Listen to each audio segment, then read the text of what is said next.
The gunshot that killed Sarah Lawson 5 years ago hadn't just ended her life.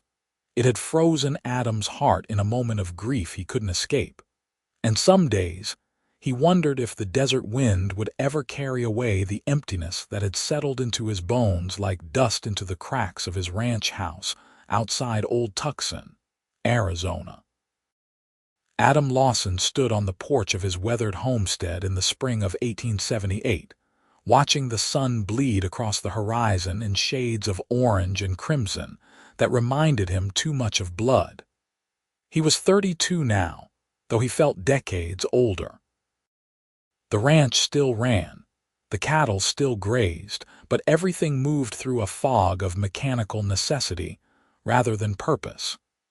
His foreman, Miguel, handled most of the day-to-day operations while Adam simply existed, moving through the motions of living without truly being alive. The April heat had already started creeping across the Arizona territory, turning the earth to powder and baking everything under an unforgiving sun. Adam took a long drink from his canteen, the warm water doing little to wash away the perpetual dryness that seemed to have taken up residence in his throat since Sarah's death. She'd been shot by a drifter who'd wandered onto their property looking for easy money. Adam had been in town buying supplies. By the time he'd ridden home, she was already gone, her blood soaking into the wooden floor of their bedroom, her green eyes staring at nothing. He'd hunted the man down within 3 days. The justice had been swift and final, but it hadn't brought her back. Nothing could bring her back. Adam was preparing to head inside when he noticed the dust cloud approaching from the east, moving faster than a casual rider. His hand instinctively moved to the revolver at his hip, a habit born from years of frontier living and reinforced by tragedy. As the rider drew closer, he realized it wasn't the usual trouble. It was a woman on a horse that looked about ready to collapse. The horse stumbled as it reached his property line, and the woman barely managed to keep her seat. Adam was already moving, his boots kicking up dust as he ran toward her. The horse went down to its knees just as he reached them, and the woman slid from the saddle, her legs giving out beneath her. Adam caught her before she hit the ground, and for the first time in 5 years, he felt something sharp and immediate that wasn't grief. It was concern, raw and startling in its intensity. "Water," she managed to whisper, her lips cracked and bleeding from the sun. Her dark blonde hair was matted with sweat and dust, her dress torn in several places. She couldn't have been more than 25, with high cheekbones and eyes that, even half closed with exhaustion, held a striking blue-gray color like storm clouds over the mountains.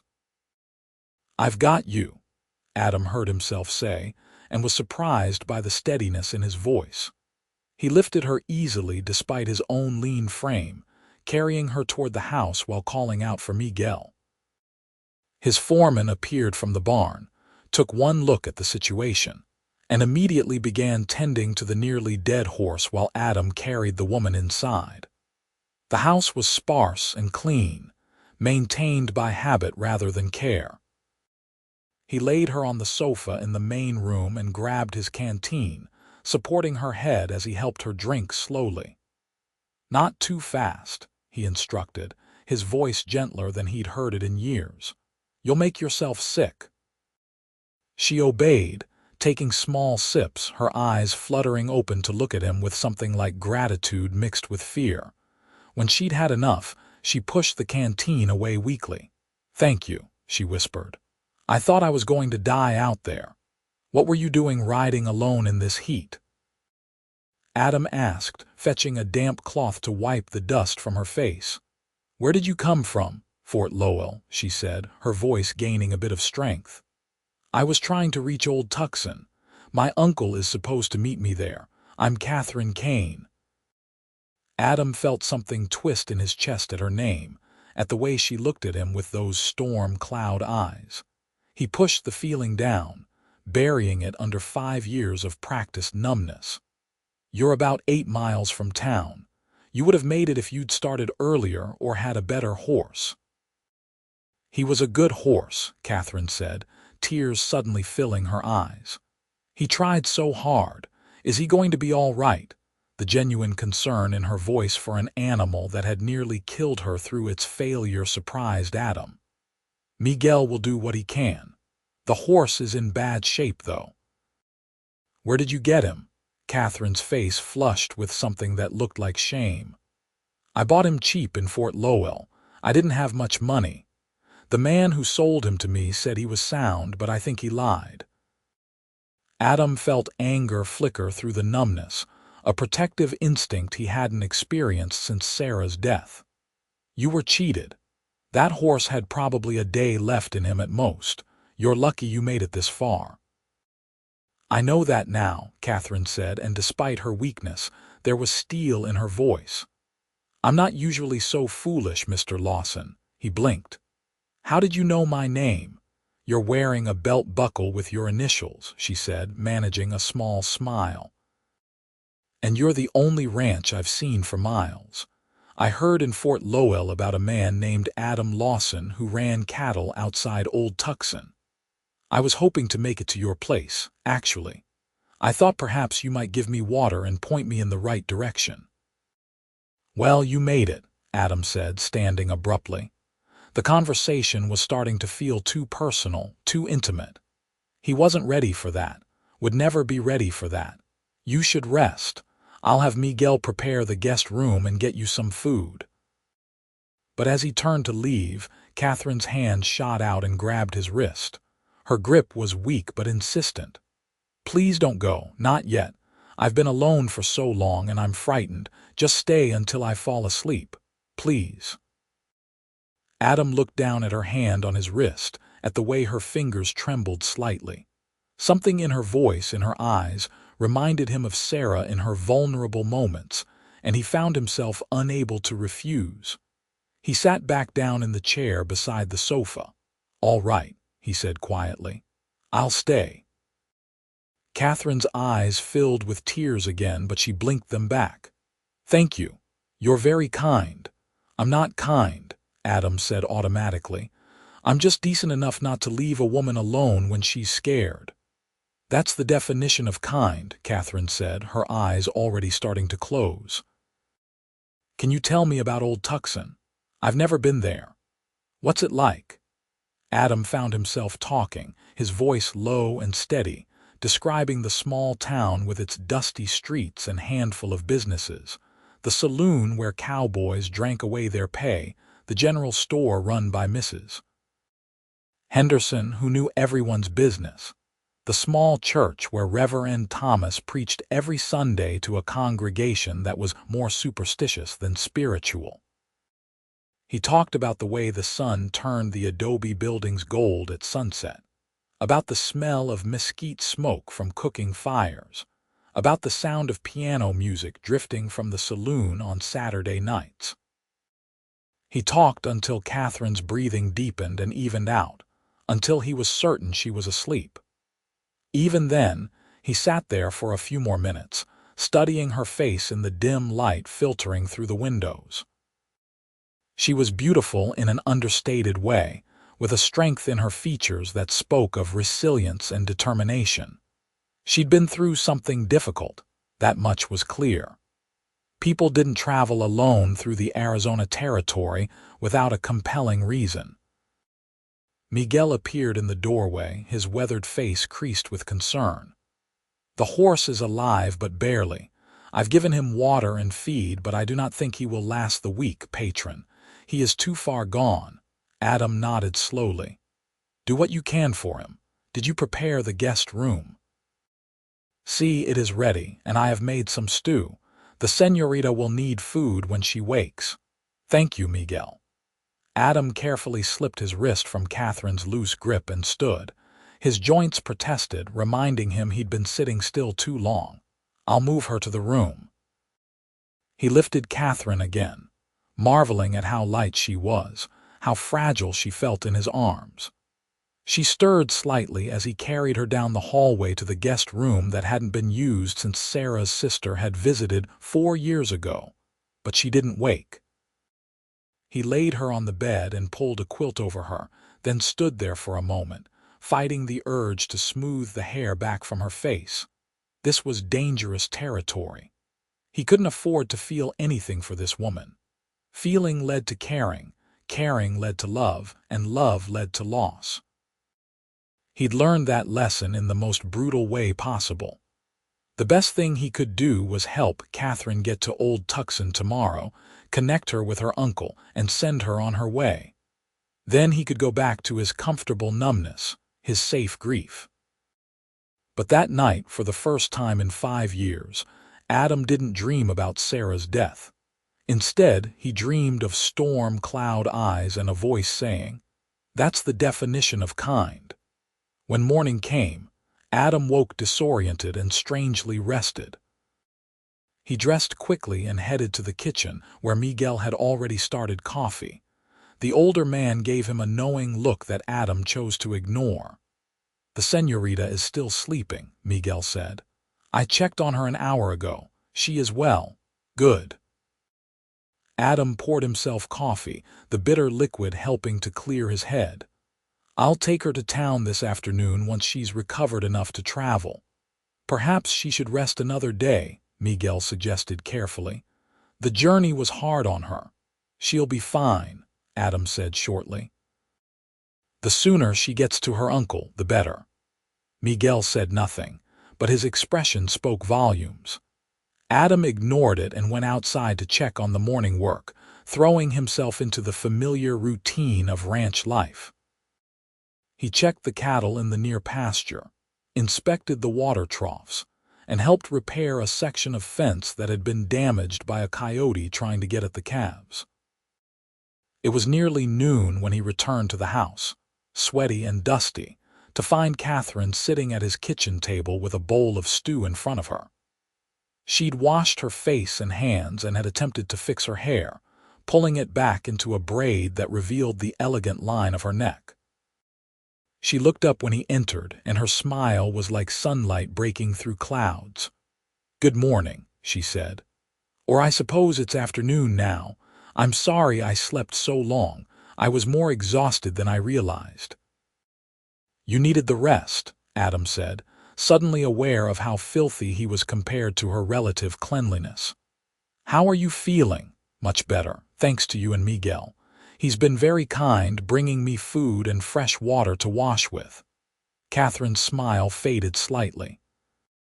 "He told me about my horse. I'm so sorry. This is all my fault." "The fault lies with the man who sold you a dying animal," Adam said firmly. "Did Miguel tell you I'll take you to Old Tucson this afternoon?"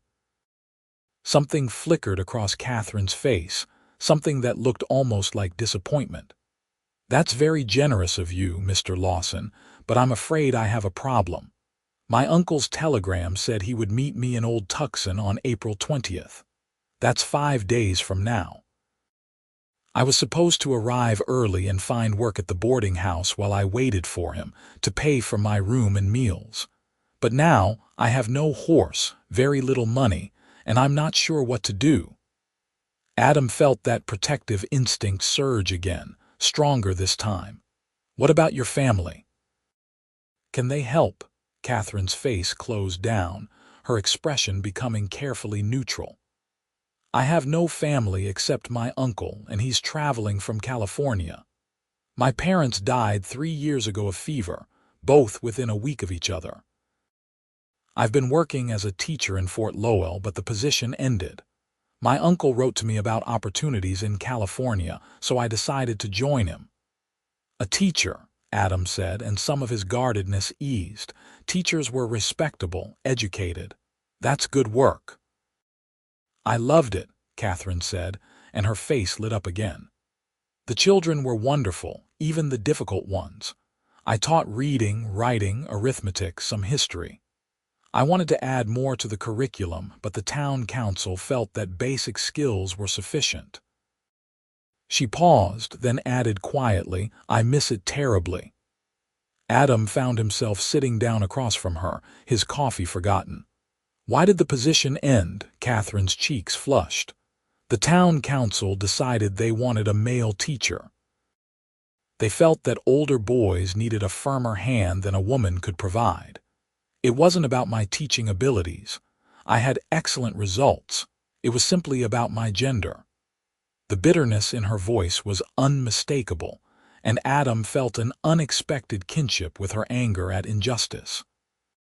He'd seen plenty of capable women dismissed or overlooked simply because of their sex, Sarah among them. His wife had been smarter than half the men in Old Tucson, but her opinions had rarely been taken seriously outside their home. "That's their loss," Adam said, surprising himself with the vehemence in his voice. "Stupidity isn't limited to any one gender, though men seem to excel at it in positions of authority." Catherine laughed, a genuine sound of delight that seemed to fill the kitchen with warmth. "Mr. Lawson, I think you and I might become friends."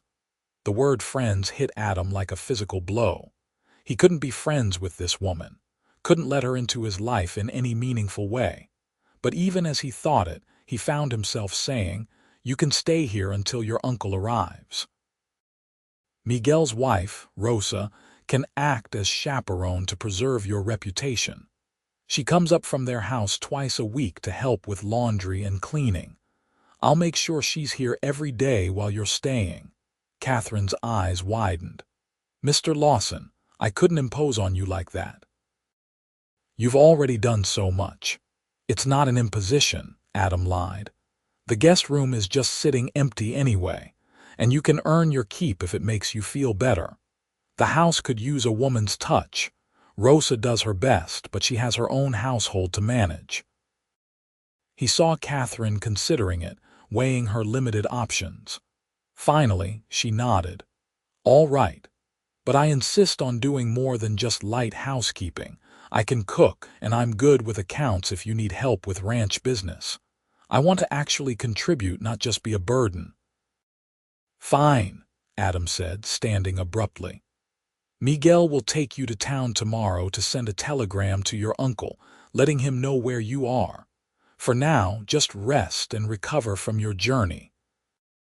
He left before she could respond, before he could see the gratitude in her eyes that made him feel things he didn't want to feel. Outside, he leaned against the porch railing and took several deep breaths of the hot, dusty air. What was he doing? Inviting a beautiful young woman to stay in his house for 5 days was a recipe for disaster. But even as he berated himself, he knew he couldn't have made any other choice. Catherine needed help, and some part of him that hadn't completely died with Sarah refused to turn her away. The next few days fell into an unexpected rhythm. Catherine proved to be an excellent cook, far better than Miguel, and the evening meals became something Adam actually looked forward to instead of merely enduring. She made beef stew with vegetables she'd found in the root cellar, biscuits that were fluffy and light, and even a dried apple pie that brought back memories of Sarah's baking without the usual accompanying stab of pain. Rosa arrived each morning and stayed until evening, working alongside Catherine on various household tasks. The two women got along well, chatting in a mixture of English and Spanish as they swept and scrubbed and mended. The house, which had felt like a tomb for 5 years, slowly began to feel like a home again. Adam tried to maintain his distance, spending long hours working on the ranch, but Catherine had a way of drawing him into conversation despite his best efforts. She asked intelligent questions about ranching, seemed genuinely interested in the cattle and the challenges of raising livestock in the desert climate. She observed things he'd stopped noticing, commenting on the beauty of the sunsets, the call of the hawks circling overhead, the way the stars seemed impossibly bright in the clear desert night. On the 3rd evening of her stay, they sat on the porch after dinner, watching the sky turn purple and gold. Rosa had gone home, and Miguel was in the barn checking on the horses. It was the first time they'd been truly alone since that first day, and Adam felt unaccountably nervous. "Can I ask you something personal, Mr. Lawson?" Catherine said quietly. Adam tensed. "You can ask. I might not answer. Why do you live out here all alone? Miguel mentioned you have no family nearby, no close friends who visit. It seems like a lonely existence for a man who's clearly capable of so much more." Adam was silent for a long moment, debating how much to tell her. Finally, he said, "I had a wife, Sarah. She died 5 years ago. After that, I didn't see much point in being social." Catherine turned to look at him, her storm cloud eyes soft with understanding. "I'm so sorry. That must have been devastating." It was. Adam stared out at the darkening horizon. "Some days I'm still not sure how I survived it. I wanted to die too for a long time. But the ranch needed running, and eventually the days just kept passing whether I wanted them to or not." "You still love her?" The question was so direct, so unexpected that Adam actually flinched. "I'll always love her. She was everything to me." "I understand," Catherine said softly. "My parents had that kind of love. When my mother died, my father only lasted a week before his heart gave out. The doctor said it was fever, but I think it was grief. He didn't want to live without her." "How did you survive it?" Adam asked, genuinely curious. "Losing both of them like that?" Catherine was quiet for a moment. "I almost didn't. For months I just existed, going through the motions. Teaching helped because I had to focus on the children, had to be present for them. Eventually, I realized that my parents wouldn't have wanted me to stop living. They would have wanted me to find joy again, to build a life they'd be proud of. So I decided to honor them by living fully, by embracing possibilities instead of hiding from pain." Her words struck something deep in Adam's chest, like a hammer against a long, frozen lock. "That sounds exhausting." Catherine laughed softly. "It is sometimes, but it's better than the alternative. I spent enough time being numb and empty. I don't ever want to feel that way again." Adam wanted to tell her that numbness was safer, that feeling nothing was better than risking the agony of loss again. But he couldn't form the words because somewhere deep inside, a part of him was starting to wonder if she might be right. That night, he dreamed of Sarah again, but it was different than usual. In the dream, she was standing in a field of wildflowers, wearing the blue dress she'd loved. She smiled at him, sad and sweet, and said, "You can't stay here with me forever, Adam. You're still alive. Act like it." He woke with tears on his face for the first time since her funeral. The next day, Adam made a decision that surprised even himself. After the morning work was done, he found Catherine in the kitchen, preparing lunch with Rosa's help. "Would you like to ride out with me this afternoon? I need to check on the cattle in the eastern pasture. I could use the company." Catherine's face lit up with such genuine pleasure that Adam felt his heart skip a beat. "I'd love to, but I should warn you, I'm not an experienced rider. I've only been on horses a handful of times." "I'll give you our gentlest mare," Adam assured her. "She's practically a rocking chair." 2 hours later, they were riding across the scrubland together, the afternoon sun beating down but not unbearably hot. Catherine sat her horse well despite her proclaimed inexperience, her back straight and her hands steady on the reins. She'd borrowed one of Sarah's old riding skirts that Rosa had altered to fit her, and Adam tried not to think about how right she looked wearing his wife's clothes, how natural it seemed.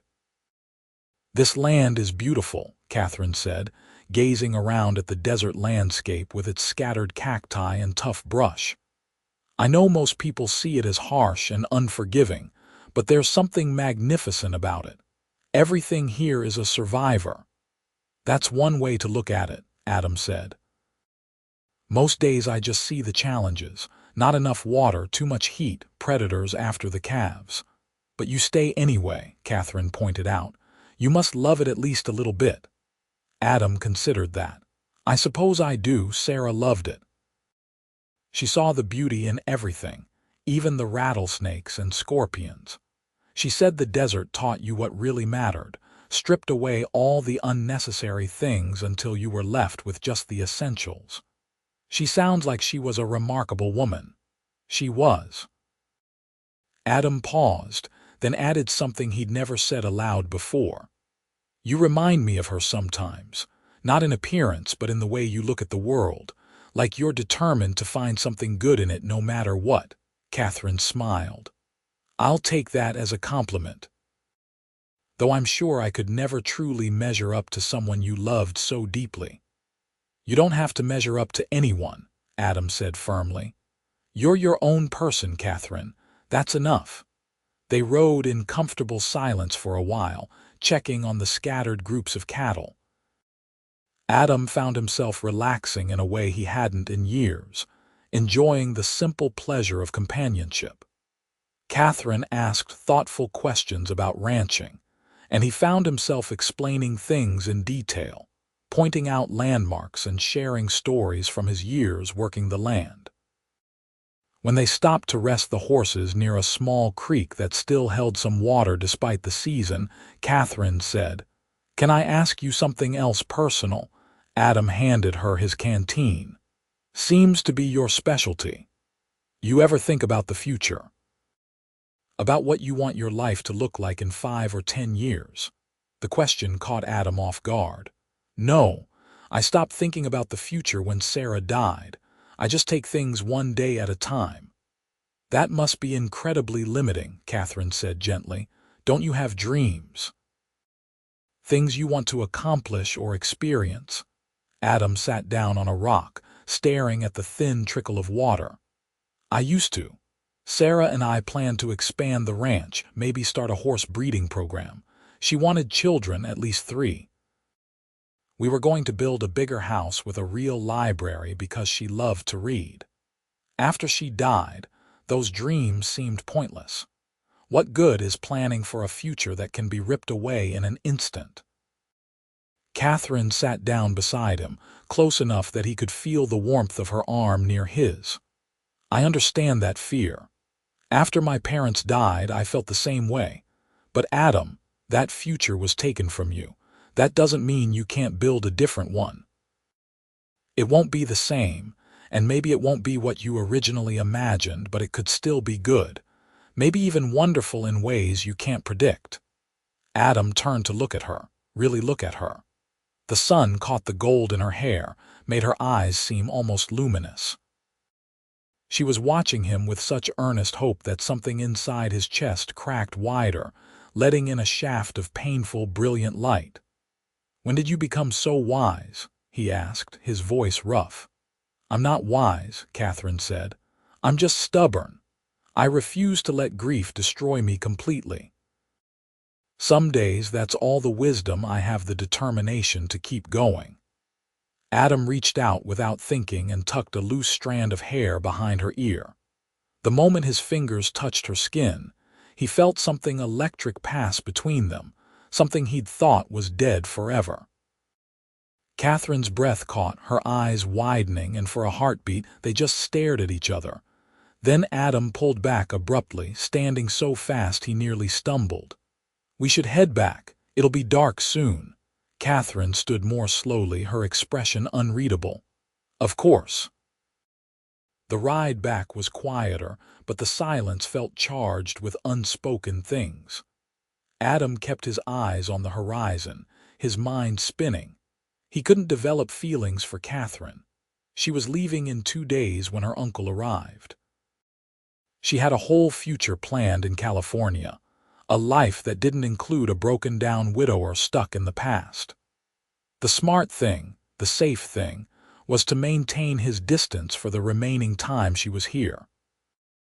But that night at dinner, with Catherine laughing at something Rosa said, her whole face transformed with joy, Adam realized it was already too late. Somewhere over the past 4 days, she'd slipped past his defenses.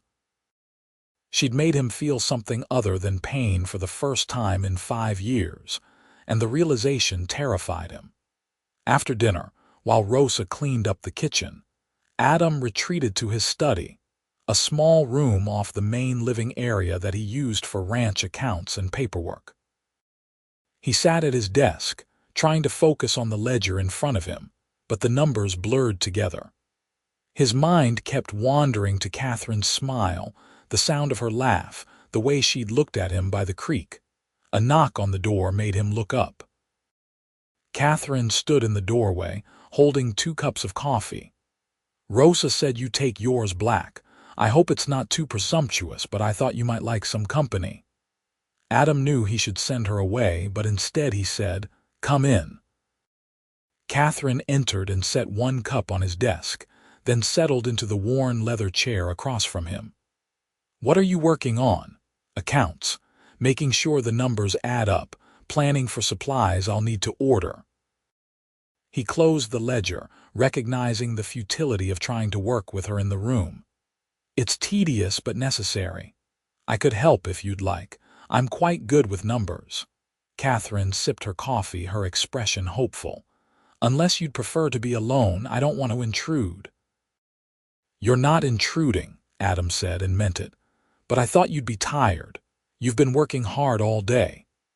"I'm used to hard work. And honestly, I'm enjoying myself. This feels more like a home than any place I've lived since my parents died. You and Miguel and Rosa have been so welcoming." She paused, then added softly, "I'm going to miss it when I leave." The words hung in the air between them. Adam took a drink of his coffee to cover his reaction, scalding his tongue in the process. "Your uncle will be here the day after tomorrow. Are you excited about California?" Catherine's smile was smaller now, less certain. "I suppose I am. My uncle says there are good opportunities for teachers in San Francisco. The city is growing rapidly and they need educated people. It will be different from anything I've known, but that might be good."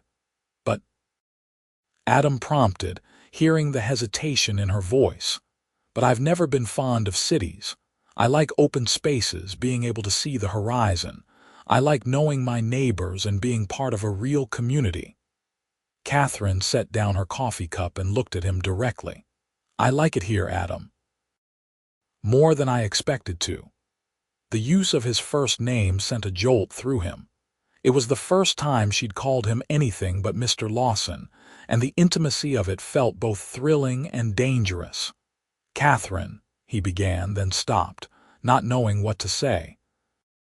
He wanted to ask her to stay, to forget California and her uncle's plans, to build something here with him. But the words wouldn't come. The fear was too strong, the memory of loss too fresh despite 5 years passing. Catherine stood, and for a moment he thought she might come around the desk, might touch him again like he'd touched her at the creek. Instead, she moved to the window, looking out at the darkness. "Do you believe in second chances, Adam? In the possibility of starting over?" "I don't know," Adam said honestly. "I haven't let myself think about it. Maybe you should."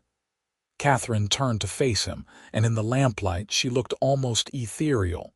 "You've been very kind to me, kinder than you had to be. You gave me a safe place when I needed one. But I think maybe I've given you something too, even if neither of us planned it. I've seen you smile, seen you engage with life instead of just enduring it. That's worth something, isn't it?" Adam stood, moving around the desk until only a few feet separated them. His heart was pounding, his palms sweaty like a nervous boy instead of a grown man. "Catherine, I need to tell you something." "Yes, these past few days, having you here, it's been—" He struggled to find the words. "I haven't felt this alive since Sarah died. You've brought light into this house, into my life, and it scares the hell out of me." Catherine's eyes glistened with emotion. "Why does it scare you?" "Because caring about someone means risking loss. I barely survived losing Sarah. I don't think I could go through that again." "Oh, Adam." Catherine closed the distance between them, placing her hand on his chest, over his heart. "You can't live your life avoiding risk. Yes, loving someone means you might lose them, but not loving anyone means you've already lost everything that matters. You're just existing, not living." Adam covered her hand with his, feeling his heart hammer beneath their joined touch. "When did you get so brave?" "I'm not brave. I'm terrified." Catherine's voice shook slightly. "I wasn't planning on this either. I was supposed to arrive here, rest for a few days, meet my uncle, and move on with my life. I wasn't supposed to meet a man who's grieving and broken but still fundamentally good. I wasn't supposed to fall for someone who makes me want to stay in a place I'd never even heard of a week ago." The admission hung between them, raw and honest. Adam stared at her, his mind reeling. She'd fallen for him. This beautiful, vibrant woman with her whole future ahead of her had developed feelings for him, a man stuck in the past. "Catherine, you should go to California," he made himself say. "You should see the world, have adventures, find someone whole and unbroken who can give you everything you deserve." "What if I don't want someone else?" Catherine's other hand came up to cup his face, her touch gentle but firm. "What if what I want is right here, if he'd just be brave enough to reach for it?" Adam closed his eyes, leaning into her touch despite himself. Every logical part of his brain was screaming at him to step back, to protect himself, to let her go. But his heart, that battered, grief-scarred organ he'd thought was dead, was pounding out a different message entirely. "I'm not whole," he whispered. "I'm broken in ways I don't know how to fix." "Then maybe we can be broken together," Catherine said. "Maybe we can help each other heal." "I'm not asking you to forget Sarah or to pretend the past 5 years didn't happen. I'm just asking you to consider that maybe your life isn't over. Maybe there's still happiness waiting for you if you're willing to take the risk." Adam opened his eyes and found her watching him with such tender hope that something inside him finally broke free of the ice that had encased it. He pulled her against him, wrapping his arms around her, holding her like she was the only solid thing in a shifting world. "I don't know how to do this," he admitted into her hair. "I don't know how to let someone in again." "We'll figure it out together," Catherine said, her arms tight around his waist. "One day at a time, that's all anyone can do." They stood like that for a long time, just holding each other in the lamplight. Adam felt tears sliding down his face, but for the first time, they weren't entirely tears of grief. There was something else mixed in: relief, hope, maybe even the first fragile stirrings of joy. Eventually they separated and Catherine smiled up at him through her own tears. "So what happens now?" Adam took a shaky breath. "Now I ask you not to leave. I ask you to stay here to give this a chance. Give us a chance." "What about my uncle? He's expecting me." "Send him a telegram. Tell him you've decided to stay in Arizona. If he still wants to see you, he can come here." Adam brushed a tear from her cheek with his thumb. "I know it's fast. I know it's crazy. But Catherine, I don't want to let you go. I can't promise I'll be easy to be with. I have bad days and dark moods. But I can promise I'll try. I'll try to be the man you deserve." Catherine laughed, a sound of pure happiness. "You're already the man I want. I'm not looking for perfect, Adam. I'm looking for real and honest and worth the risk. You're all of those things."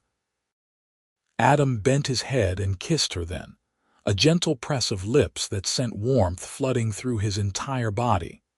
It felt like coming back to life after a long winter, like the first rain after a drought. Catherine kissed him back, her hands sliding into his hair, and for the first time in 5 years, Adam allowed himself to feel hope. When they finally pulled apart, both breathless, Adam rested his forehead against hers. "Stay," he whispered. "Please stay." "Yes," Catherine breathed. "Yes, I'll stay." The next morning, Adam rode into Old Tucson with Catherine to send her telegram.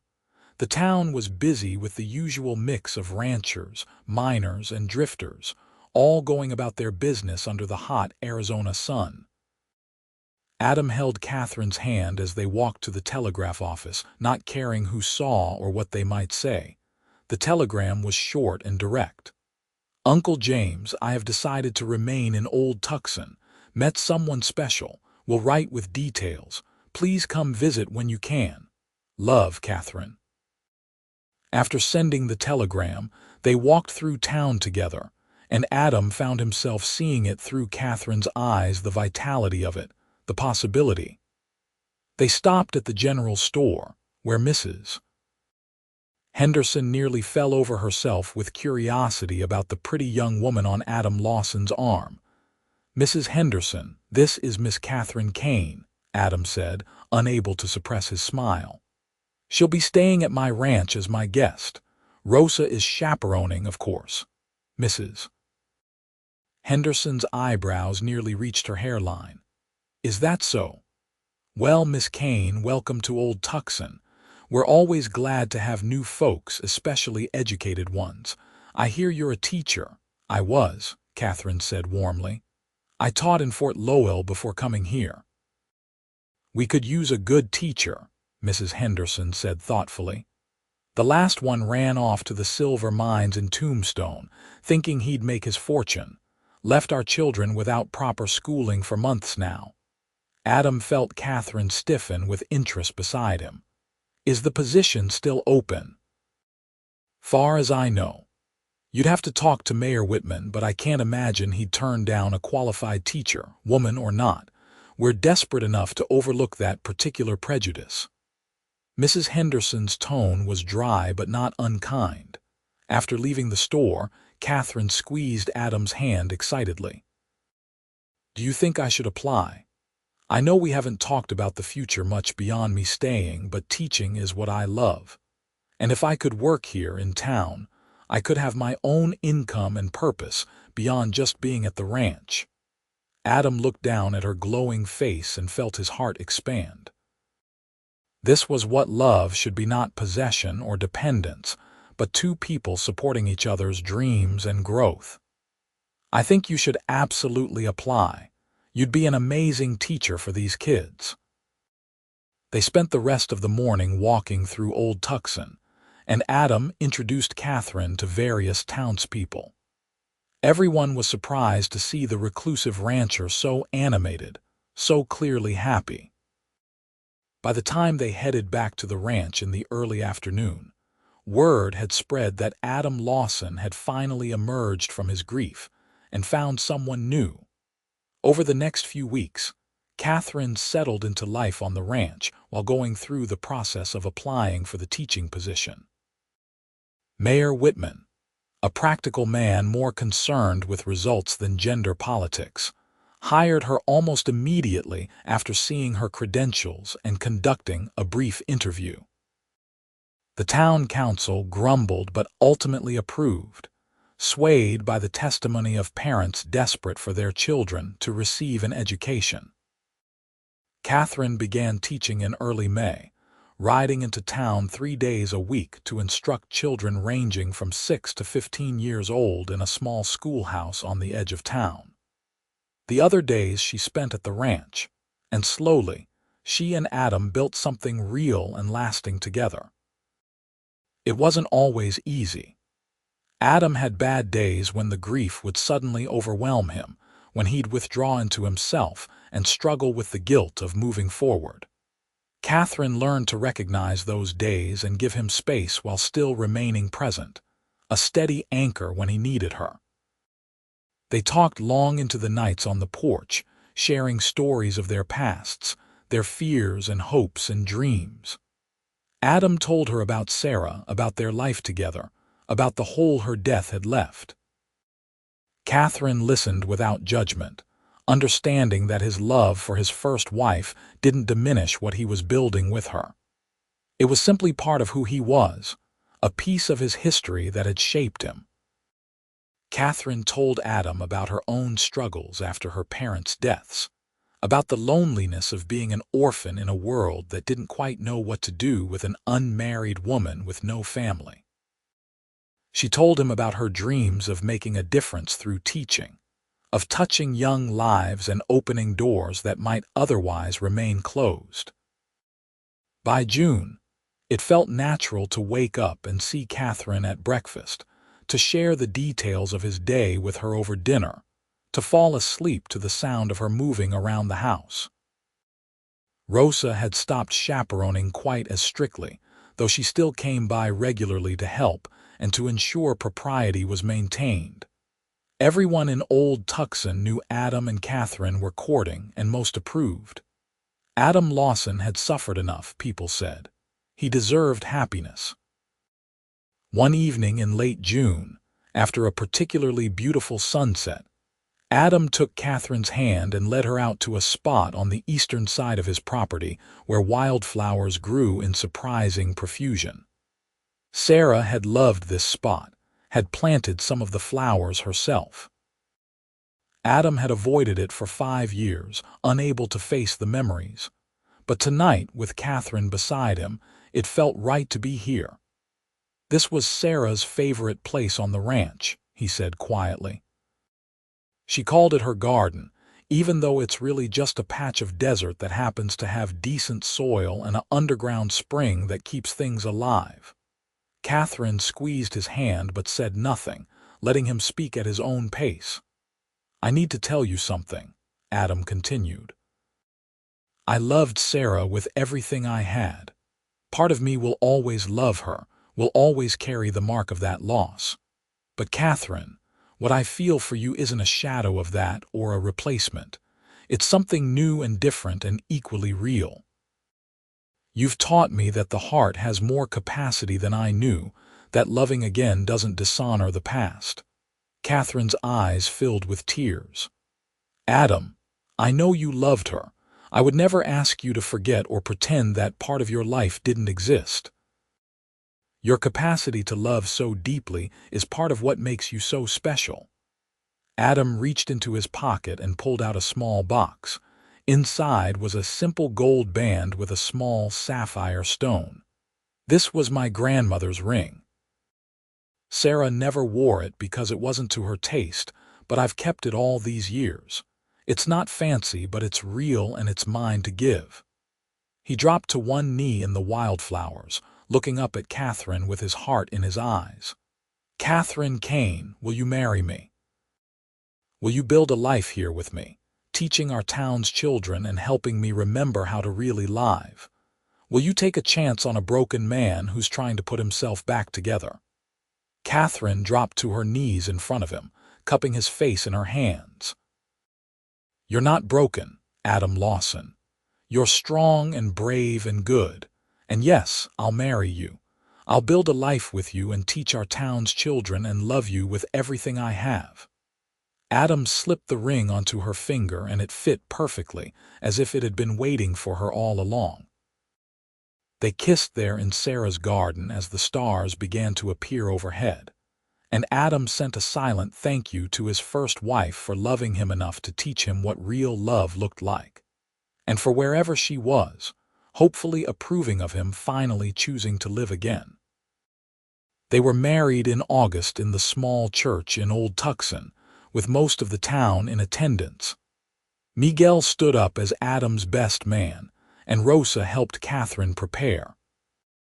Catherine wore a simple white dress that she'd sewn herself with Rosa's help, and she carried wildflowers from the garden on Adam's property. When Adam saw her walking down the aisle, his eyes filled with tears, but they were tears of joy this time, not grief. Reverend Thomas performed the ceremony, his voice strong and sure as he spoke about second chances and the redemptive power of love. When Adam and Catherine exchanged vows, promising to love and honor each other through whatever life might bring, there wasn't a dry eye in the church. The reception was held at the ranch, with tables set up in the yard and food provided by half the town. There was music and dancing and laughter, and Adam felt lighter than he had in years. He danced with his bride under the stars, holding her close and marveling at the fact that he'd been given this second chance at happiness. Catherine's uncle James arrived from California 3 days after the wedding, having received her telegram and subsequent letter explaining the situation. He was a burly man in his 50s with kind eyes and a booming laugh, and he took one look at Adam and Catherine together, and pronounced himself satisfied. "I can see you're happy, girl," he said, embracing Catherine warmly. "That's all that matters to me. Though I'll admit, I'm disappointed not to have you in California. I was looking forward to showing you the city." "You can visit anytime," Catherine assured him. "And who knows, maybe we'll make it to California someday for a trip." Uncle James stayed for a week, getting to know Adam and the ranch, telling stories about Catherine's childhood that made her blush and Adam laugh. When he left, promising to return for Christmas, Catherine hugged him tightly and thanked him for understanding. Life settled into a new rhythm after that. Catherine continued teaching, earning the respect and admiration of the entire town with her dedication and skill. Her students thrived under her instruction, and she became known as one of the best teachers the territory had seen.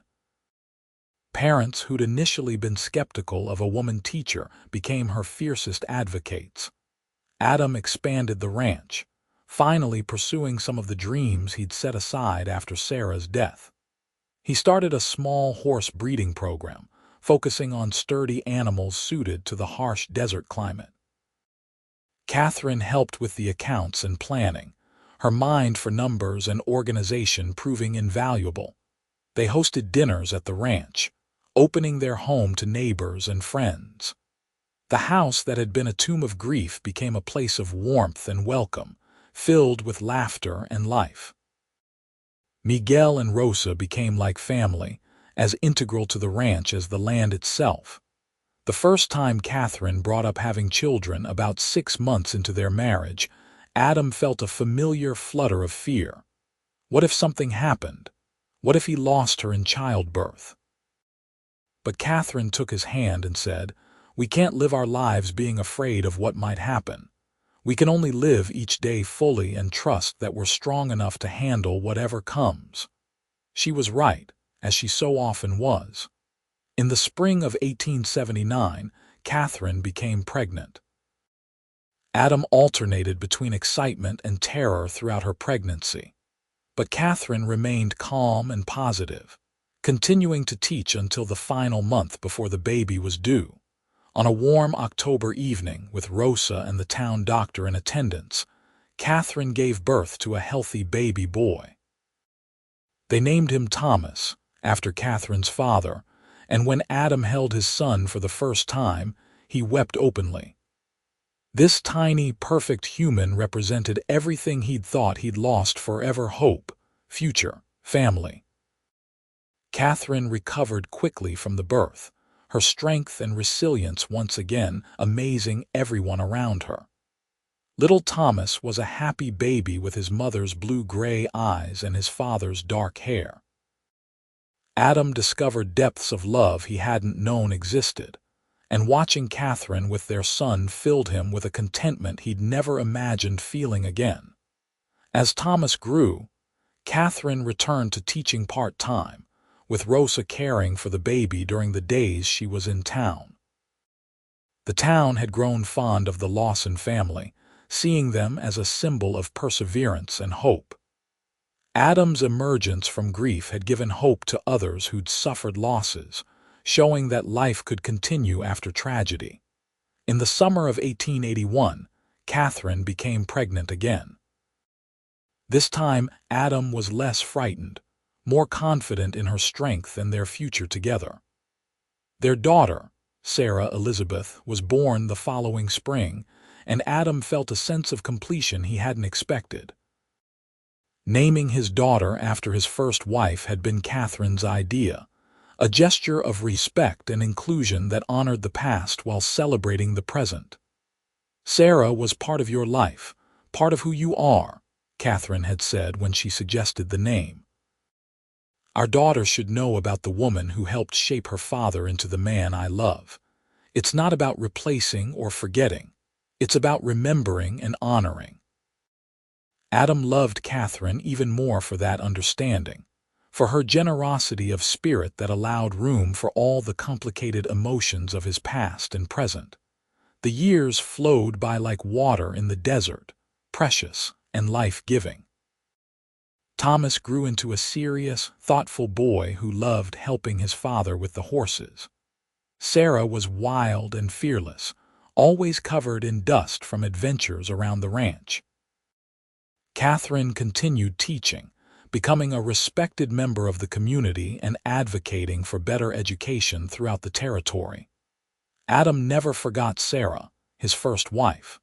Her memory was woven into the fabric of his life, a thread of silver running through the gold of his present happiness. But the pain had softened over time, transformed from a sharp, constant agony into a gentle sadness that visited occasionally, but no longer ruled his existence. On their 5th wedding anniversary in August of 1884, Adam and Catherine stood in the wildflower garden where he'd proposed, watching their children play among the blooms. Thomas was 5 now, Sarah nearly 3, and Catherine was pregnant again, though they hadn't yet told the children. "Do you ever regret it?" Adam asked, pulling Catherine close. "Staying here instead of going to California, building this life instead of the one you'd planned?" Catherine smiled up at him, the setting sun turning her hair to gold. "Not for a single second. This life, this family, it's more than I ever dreamed of having. You gave me a home when I needed one, Adam. You gave me purpose and love and a future I treasure every day. You're the one who gave me those things," Adam said, kissing her forehead. "I was dead inside before you arrived. You brought me back to life. We saved each other," Catherine said simply. "That's what love does. It heals the broken places and makes us whole again." Thomas ran up to them then, holding a butterfly he'd caught and wanted to show his mother. Sarah toddled after him, demanding her father pick her up. Adam scooped his daughter into his arms while Catherine admired Thomas's butterfly, and in that moment, surrounded by his family in the golden light of the Arizona sunset, Adam felt profound gratitude for the second chance he'd been given. He'd been grieving for 5 years when Catherine arrived on that April day, more dead than alive, going through the motions of existence without truly living. She'd changed everything. She'd made him feel something other than pain, had cracked open the shell of his grief and let the light back in. Together, they'd built something beautiful from the ashes of his loss: a family, a home, a future filled with love and possibility. That night, after the children were asleep and the house was quiet, Adam and Catherine sat on their porch as they'd done countless times before. The desert night was cool and clear, the stars bright overhead. Adam held Catherine's hand, his thumb rubbing gentle circles on her palm. "Thank you," he said quietly. "For what?" "For being brave enough to stay, for seeing something in me worth saving, for building this life with me." Catherine leaned her head on his shoulder. "You would have found your way eventually, even without me. You're stronger than you know." "Maybe," Adam conceded, "but it would have taken a lot longer and been a lot harder. You were the catalyst, Catherine. You were the one who made me want to live again instead of just survive." They sat in comfortable silence, listening to the night sounds of the desert, the distant howl of a coyote, the chirp of crickets, the rustle of wind through the brush. Adam thought about the journey that had brought them to this moment, all the pain and loss and struggle, and he recognized it had been necessary to bring him here, to this porch with this woman, building this life. He would always carry the scars of losing Sarah. They were part of him, woven into his soul, but they no longer defined him. He was more than his grief now. He was a husband, a father, a rancher, a friend. He was a man who'd been broken and had chosen to heal, who'd been offered a second chance and had been brave enough to take it. "I love you," Adam said, the words coming easily now, natural as breathing. "I love you too," Catherine replied, lifting her head to kiss him softly. "Now and always." In the distance, a nightbird called out, its song clear and pure in the darkness. Adam held his wife close and listened, feeling at peace for the first time since that terrible day 5 years ago when his world had shattered. The pieces had come back together differently than before, but that was all right. This new pattern, this new life, was just as beautiful, just as meaningful. He'd been given a second chance at happiness, and he'd taken it. That was the greatest gift of all, not the absence of pain, but the courage to embrace joy again, despite knowing how fragile it could be. Catherine had taught him that, had shown him by example that life was worth living fully, even with all its risks and uncertainties. As they headed inside for the night, Adam took one last look at the stars scattered across the vast Arizona sky. Somewhere up there, he liked to think Sarah was smiling, glad that he'd finally let himself live again. He sent a silent thank you to her, to Catherine, to whatever forces in the universe had brought them all together in this strange, wonderful dance of love and loss and redemption. The door closed behind them with a soft click, and the ranch settled into nighttime quiet. Inside, a family slept peacefully, dreaming of tomorrow and all the tomorrows after that. Outside, the desert kept its ancient vigil under the stars, patient and eternal, holding space for all the human dramas that played out beneath its vast sky, the grief and the healing, the endings and the beginnings, the love that persisted despite everything. Adam Lawson had learned the hardest lesson life had to teach. That loss was inevitable, but so was the possibility of joy. He discovered that the heart could break and mend and break again, growing stronger and more capacious with each cycle. Most importantly, he'd learned that being willing to feel pain again was the price of being willing to feel love, and it was a price worth paying every single time. The story that had begun with a gunshot and 5 years of grief ended here, in a quiet house outside Old Tucson, Arizona, with a man who'd been dead inside finally, truly alive again. Catherine had arrived when he'd needed her most, had stayed when he'd been too broken to ask, and had loved him back to wholeness with patience and grace. Together, they'd created something precious from the ruins of the past, a family, a future, a love that honored what had been while embracing what could be. It wasn't a fairy tale ending. There would be hard days ahead, challenges and sorrows mixed in with the joys. But they would face them together, two survivors who'd found each other in the wilderness and chosen to build something lasting. That was enough. That was everything. The Wild West night stretched out around them, infinite and full of stars, and in one small ranch house, love had won its quiet victory over grief. Adam Lawson slept peacefully that night, his wife in his arms, his children safe in their beds, and his heart finally, blessedly whole again.